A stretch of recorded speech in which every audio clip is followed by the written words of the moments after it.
ইংৰাজী শিকিবলৈ বা ইংৰাজীত কথা ক'বলৈ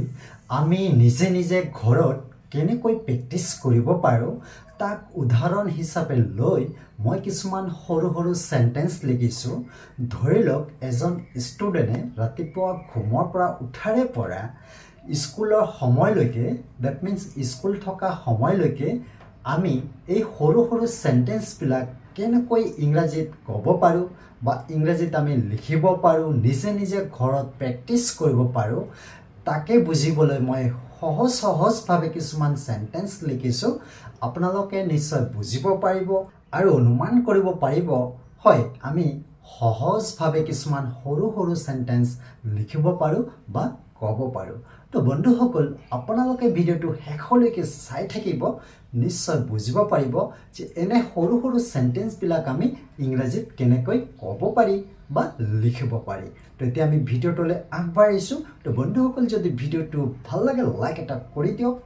আৰু যিমান পাৰে শ্বেয়াৰ কৰি দিয়ক। তো বন্ধুসকল, আমি ইংৰাজী শিকিবলৈ সৰু সৰু চেণ্টেন্সবিলাক আমি নিজে নিজে ঘৰত প্ৰেক্টিছ কৰিব লাগিব। তো তাকে আজি মই ইয়াত বুজাবলৈ চেষ্টা কৰিম যে সৰু সৰু চেণ্টেন্সবিলাক আমি কেনেকৈ ক'ব পাৰোঁ। ধৰি লওক মই এজন ষ্টুডেণ্ট আৰু মই ৰাতিপুৱাৰ পৰা স্কুল সময়লৈকে মই কি কৰোঁ, এই সৰু সৰু চেণ্টেন্সবিলাক মই কেনেকৈ লিখিব পাৰোঁ তাক বুজাবলৈ চেষ্টা কৰিম। আপোনালোকে ভিডিঅ'টো শেষলৈকে চাই থাকিব, বুজিব পাৰিব। তো ইয়াতে লক্ষ্য কৰক, মই ইয়াতে লিখিছোঁ ইংলিছ প্ৰেক্টিছ। আমি ইংৰাজী ক'বলৈ কেনেকৈ প্ৰেক্টিছ কৰিব পাৰোঁ তাকে আমি সহজভাৱে বুজিবলৈ চেষ্টা কৰিম।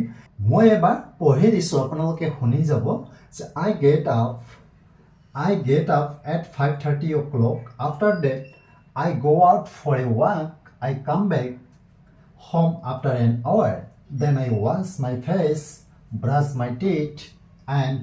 go to study room. Then wear my school uniform and comb my hair. Then my mother calls me for breakfast. I go to the dining room for breakfast. I usually have bread, milk,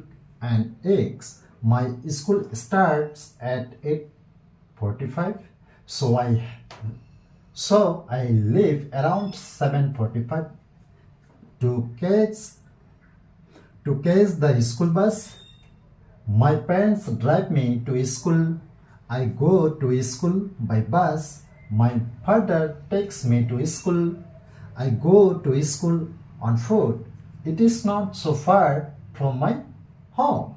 My school finishes at 1:30 o'clock. My mother takes me home. After reaching home, I take a shower and put my clothes on. We have our lunch at 2:30 p.m. I take a nap for an hour after lunch. তো বন্ধুসকল নিশ্চয় বুজিব পাৰিছে, মই ইয়াত simple ward use কৰিছোঁ। আকৌ simple ৱাৰ্ডবিলাক use কৰি কেনে মই চিম্পল চেণ্টেন্স গঠন কৰিছোঁ। তো এতিয়া মই বুজাবলৈ চেষ্টা কৰিম যে আপোনালোকে, তো বন্ধুসকল এতিয়া মই বুজাবলৈ চেষ্টা কৰিছোঁ। ইয়াতে চাওক, I get up at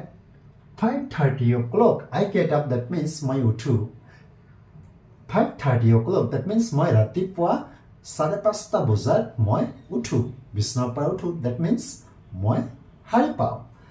তাৰপিছত মই লিখিছোঁ after that মানে হৈছে তাৰপিছত I go out for a walk, তাৰপিছত মই ফুৰিবলৈ যাওঁ। যে মই 5:30 বজাত উঠো, তাৰপিছত মই ফুৰিবলৈ যাওঁ। মই যাওঁ out for a walk, মই মানে ফুৰিবলৈ যাওঁ। I come back, মই উভতি আহোঁ, that means ফুৰিবলৈ গৈ আকৌ মই উভতি আহোঁ। I come back home, মই ঘৰত উভতি আহোঁ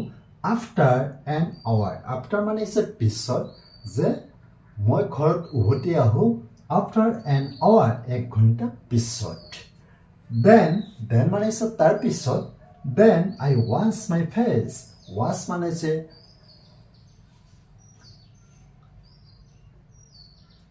then তাৰপিছত I wash my face, তাৰপিছত মই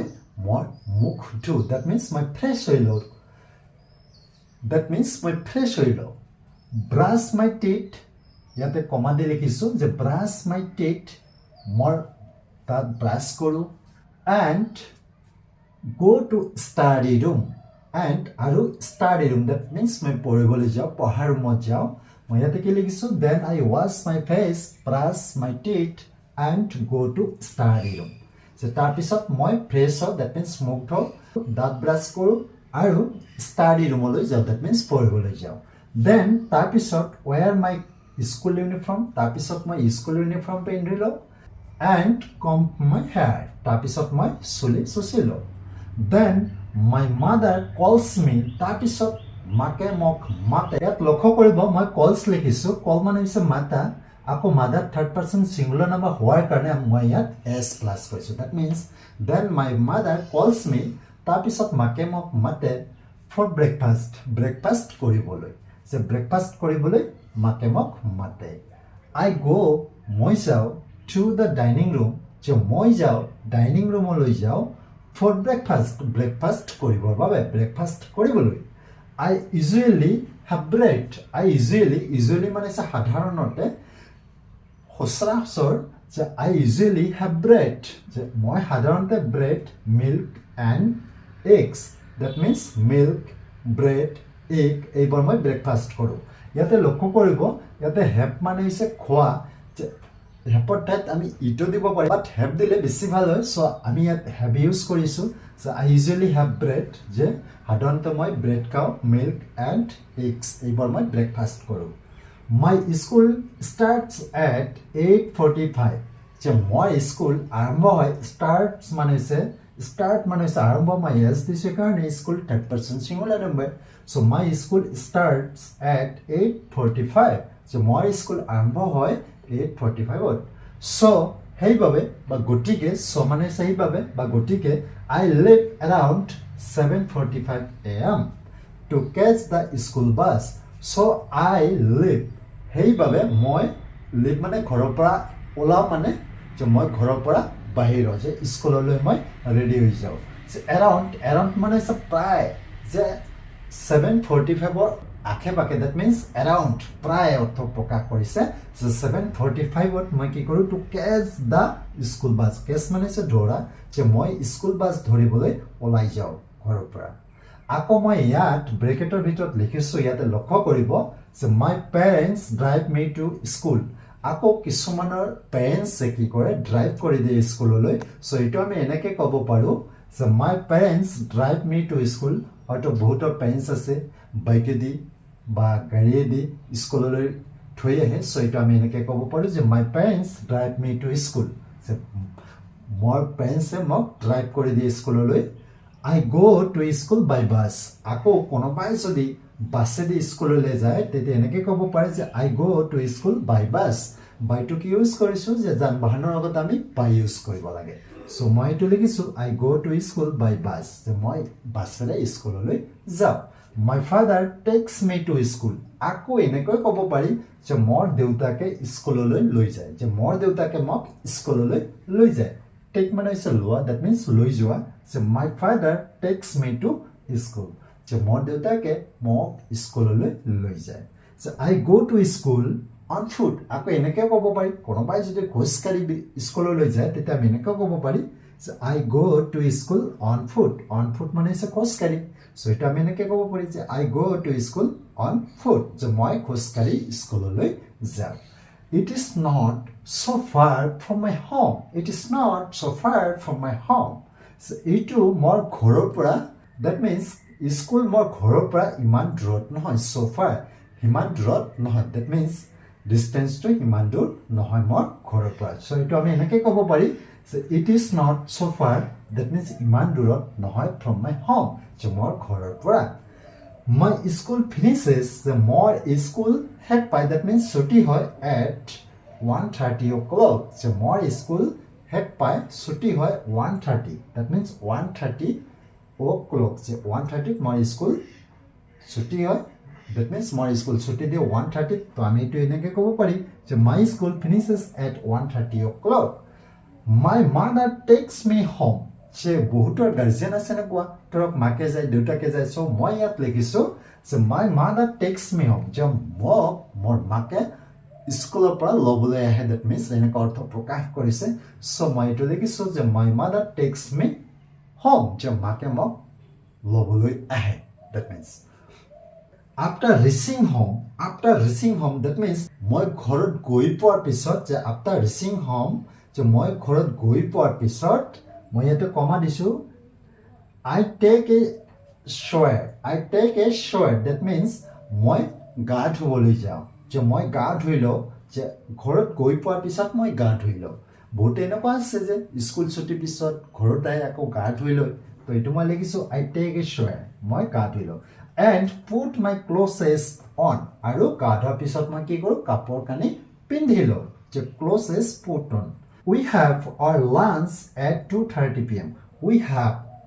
মানে খোৱা আমি লাঞ্চ কৰোঁ ডেট মিনছ দুপৰীয়া আহাৰ আমি খাওঁ কেইটা বজাত 2:30 p.m. যে দুপৰীয়া আহাৰক আমি কি বুলি কওঁ লাঞ্চ বুলি কওঁ যে we have our lunch at 2:30 p.m. যে আমি আমাৰ দুপৰীয়া আহাৰ কেইটাত খাওঁ 2:30 ডেট মিনছ ঘৰত অহাৰ পিছত আমি সকলোৱে একেলগে খাওঁ যে 2:30 বজাত আমাৰ কি হয় দুপৰীয়া আহাৰ হয় I take a nap for an hour that means যে দুপৰীয়া লাঞ্চ কৰাৰ পিছত মই কি কৰোঁ 1 ঘণ্টাৰ বাবে ঘুমাবলৈ যাওঁ ডেট মিনছ মই ঘুমাওঁ 1 ঘণ্টা মই ঘুমাওঁ ইয়াতে লিখিছোঁ আফটাৰ লাঞ্চ যে লাঞ্চ কৰা আফটাৰ মানে হৈছে পিছত যে লাঞ্চ কৰাৰ পিছত মই কি কৰোঁ দুপৰীয়া আহাৰ খোৱাৰ পিছত মই কি কৰোঁ I take a nap for an hour যে 1 ঘণ্টা মই ঘুমাবলৈ যাওঁ ডেট মিনছ মই 1 ঘণ্টা ঘুমাই লওঁ তো বন্ধুসকল মই ইয়াতে চিম্পলভাৱে চেণ্টেন্সবিলাক গঠন কৰিছোঁ অতি সহজ ভাষাত মই লিখি দিছোঁ আপোনালোকে নিশ্চয় বুজিব পাৰিছে যে সহজ ভাষা দি আমি কেনেকৈ ইংৰাজী প্ৰেক্টিছ কৰিব পাৰোঁ যে সহজ চেণ্টেন্স গঠন কৰি কিনে আমি কেনেকৈ ইংৰাজী নিজে প্ৰেক্টিছ কৰিব পাৰোঁ তাৰ এটা মই সৰু টিপছ দিলোঁ এটা ধাৰণা দিলোঁ তো এই ধৰণেৰে আপোনালোকে যদি ঘৰত প্ৰেক্টিছ কৰি থাকে নিশ্চয় ইংৰাজী শিকিব পাৰিব নিশ্চয় ইংৰাজী ক'ব পাৰিব আৰু ইংৰাজীটো অতি সহজ হৈ আহিব তো বন্ধুসকল আপোনালোকে ঘৰত ট্ৰাই কৰি চাব তো বন্ধুসকল আপোনালোকে এই ধৰণে দৈনন্দিন জীৱনত যিবিলাক আমি চেণ্টেন্স ইউজ কৰিব লগা হয় সেইবিলাক নিজে প্ৰেক্টিছ কৰি চাব চিম্পল ভাষাত লিখিব চিম্পল কথা ইউজ কৰিব চিম্পল বাক্য ইউজ কৰিব তেতিয়া নিশ্চয় ইংৰাজী ক'ব পাৰিব বা বুজিব পাৰিব তো আশা কৰিছোঁ বন্ধুসকল বুজিব পাৰিছে আজিলৈ ভিডিঅ'টো ইয়াতে সামৰিছোঁ যদি ভিডিঅ'টো ভাল লাগে লাইক এটা কৰি দিব আৰু যিমান পাৰে শ্বেয়াৰ কৰি দিব আৰু যিসকল বন্ধু বান্ধৱী এতিয়ালৈকে চেনেলটো ছাবস্ক্ৰাইব কৰা নাই চেনেলটো ছাবস্ক্ৰাইব কৰি লওক